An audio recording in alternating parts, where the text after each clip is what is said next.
Duty, honor, country, service, sacrifice, heroism. These are words of weight. But as a people and as a culture, we often invoke them lightly. We toss them around freely. But do we really grasp the meaning of these values? Do we truly understand the nature of these virtues? To serve and to sacrifice. Jared Monti knew. The Monti family knows. And they know that the actions we honor today were not a passing moment of courage. They were the culmination of a life of character and commitment. There was Jared's compassion. He was the kid at school who, upon seeing a student eating lunch alone, would walk over and befriend him. He was the teenager who cut down a spruce tree in his yard so a single mom in town would have a Christmas tree for her children. He even bought the ornaments and the presents. He was the soldier in Afghanistan who received care packages, including fresh clothes, and gave them away to Afghan children who needed them more. There was Jared's perseverance. Cut from the high school basketball team, he came back next year and the next year and the next year, 3 times, finally making varsity and outscoring some of the top players. Told he was too young for the military, he joined the National Guard's delayed entry program as a junior in high school. And that summer, while other kids were at the beach, Jared was doing drills. There was Jared's strength and skill, the championship wrestler and triathlete who went off to basic training, just 18 years old, and then served with distinction as a forward observer, with the heavy responsibility of calling in airstrikes. He returned from his first tour in Afghanistan highly decorated, including a Bronze Star and Army Commendation Medal for valor. And there was Jared's deep and abiding love for his fellow soldiers. Maybe it came from his mom, who was a nurse. Maybe it came from his dad, a teacher. Guided by the lessons he learned at home, Jared became the consummate NCO, the non-commissioned officer caring for his soldiers and teaching his troops. He called them his boys, and although obviously he was still young himself, some of them called him Grandpa. Compassion, perseverance, strength, a love for his fellow soldiers. Those are the values that defined Jared Monti's life, and the values he displayed in the actions that we recognize here today.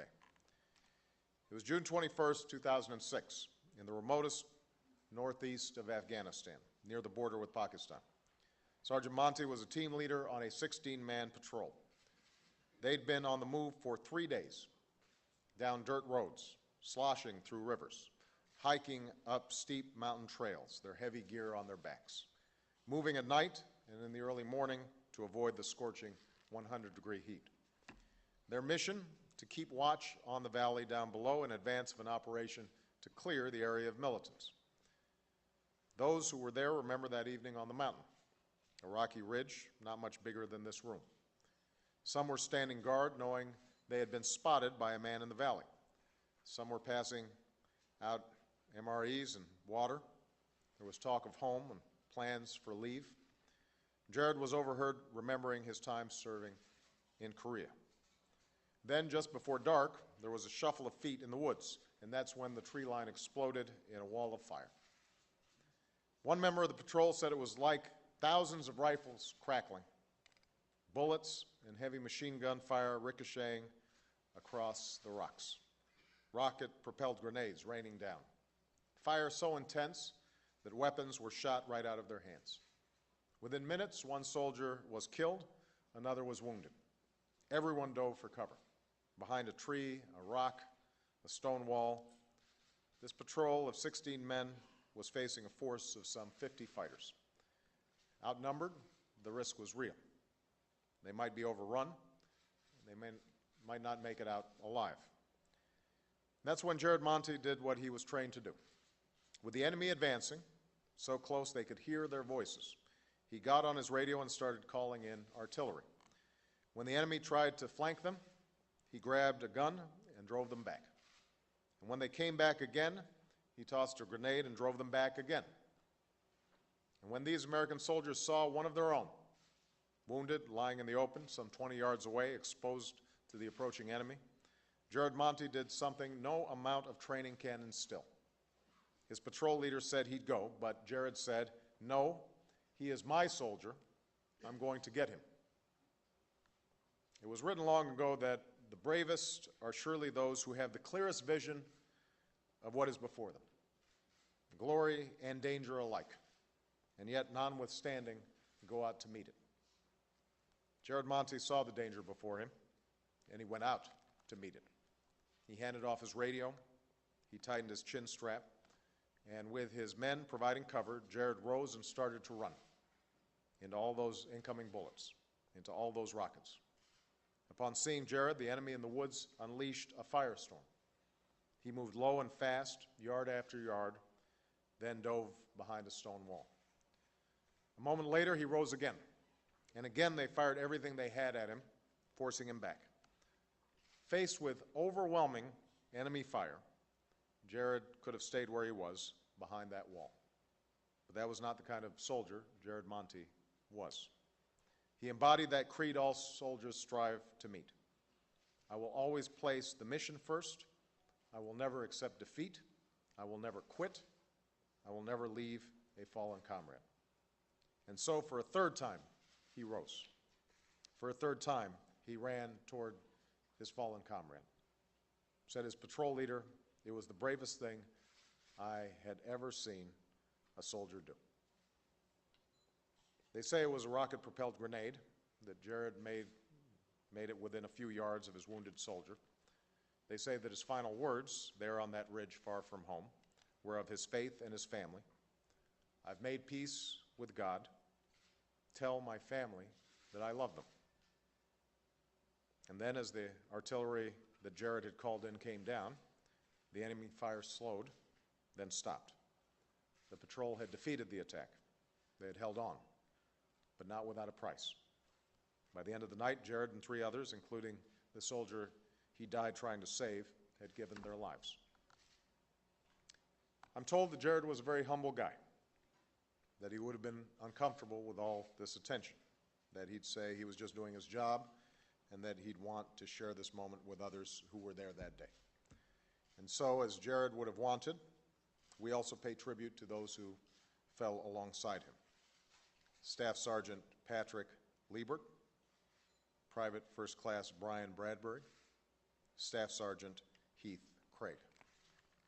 And we honor all the soldiers he loved and who loved him back, among them non-commissioned officers who remind us why the Army has designated this the year of the NCO, in honor of all those sergeants who are the backbone of America's Army.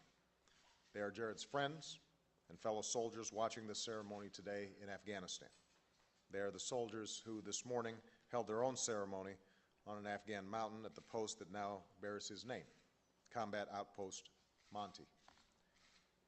And they are his boys, surviving members of Jared's patrol from the 10th Mountain Division who are here with us today. And I would ask them all to please stand.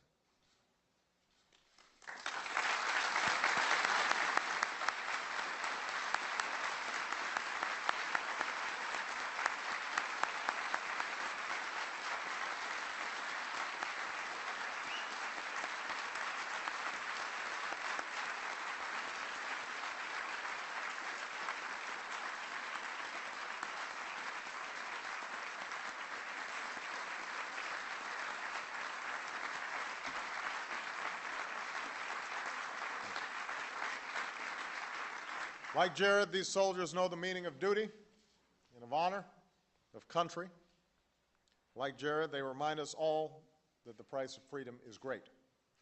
And by their deeds, they challenge every American to ask this question: what can we do to be better citizens? What can we do to be worthy of such service and such sacrifice? Sergeant First Class Jared C. Monti, in his proud hometown of Raynham, his name graces streets and scholarships across a grateful nation. It graces parks and military posts. From this day forward, it will grace the memorials to our Medal of Honor heroes. And this week, when Jared Monti would have celebrated his 34th birthday. We know that his name and legacy will live forever and shine brightest in the hearts of his family and friends who will love him always.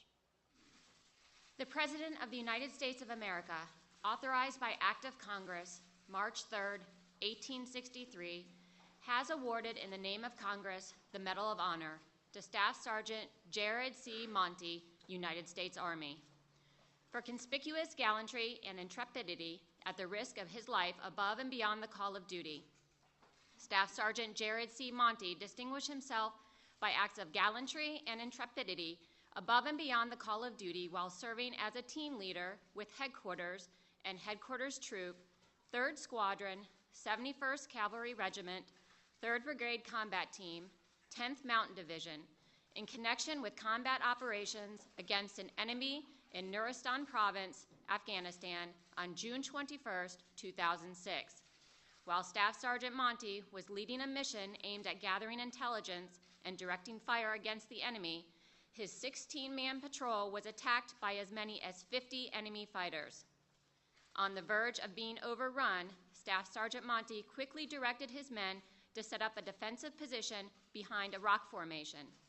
He then called for indirect fire support, accurately targeting the rounds upon the enemy who had closed to within 50 meters of his position.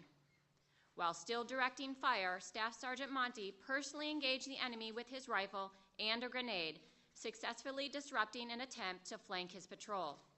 Staff Sergeant Monti then realized that one of his soldiers was lying wounded in the open ground between the advancing enemy and the patrol's position. With complete disregard for his own safety, Staff Sergeant Monti twice attempted to move from behind the cover of the rocks into the face of relentless enemy fire to rescue his fallen comrade. Determined not to leave his soldier, Staff Sergeant Monti made a third attempt to cross open terrain through intense enemy fire. On this final attempt, he was mortally wounded, sacrificing his own life in an effort to save his fellow soldier. Staff Sergeant Monti's selfless acts of heroism inspired his patrol to fight off the larger enemy force. Staff Sergeant Monti's immeasurable courage and uncommon valor are in keeping with the highest traditions of military service and reflect great credit upon himself, Headquarters and Headquarters Troop, 3rd Squadron, 71st Cavalry Regiment, 3rd Brigade Combat Team, 10th Mountain Division, and the United States Army.